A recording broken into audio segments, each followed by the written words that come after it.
71 సార్లు ఢిల్లీకి వెళ్లి కేంద్ర మంత్రుల్ని కలిసిన రేవంత్ రెడ్డి వెళ్లినప్పుడల్లా కిషన్ రెడ్డికి చెప్పి వెళ్లారా అని కౌంటర్ ఇచ్చారు స్టేట్ బీజేపీ చీఫ్ రామచంద్రరావు. ప్రధానిని కలిసి సీఎంకి కిషన్ రెడ్డి సాయం కావాలని ప్రశ్నించారు.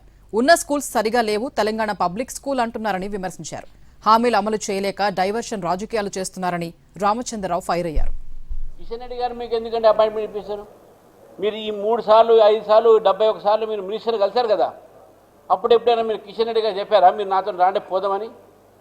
మీరే అపాయింట్మెంట్ తీసుకొని మీ యొక్క పిఎల్తో పోయారు కదా. మీరు ఎవరైనా కలుస్తున్నారని చెప్పి కిషన్ రెడ్డి గారి కానీ అక్కడ చెప్పారు ఎవరికైనా? అది మాత్రం చెప్పలే. ఇప్పుడు మాత్రము ప్రజల్లో ఒక తప్పుడు ప్రచారం చేయడానికి మీరు వేస్తున్నటువంటి నాటకాలు ఇవన్నీ కూడా. ఈరోజు తెలంగాణ పబ్లిక్ స్కూల్ అన్నారు. ఉన్న స్కూల్ను జాగ్రత్తగా ఉంచుకోండి రేవంత్ రెడ్డి గారు. పిల్లలకు చదువు చెప్పడానికి టీచర్లు లేరు అక్కడ. టీచర్లకు జీతాలు సరిగ్గా రావట్లేదు అక్కడ. టీచర్లకు ప్రమోషన్ లేవు. గురుకుల్ స్కూల్స్ క్లోజ్ అయిపోయినాయి. మీరు పబ్లిక్ స్కూల్ అంటున్నారు. మీరే కదా education minister, municipal administration minister మీరే, ఎడ్యుకేషన్ మినిస్టర్ మీరే. ఈ రెండు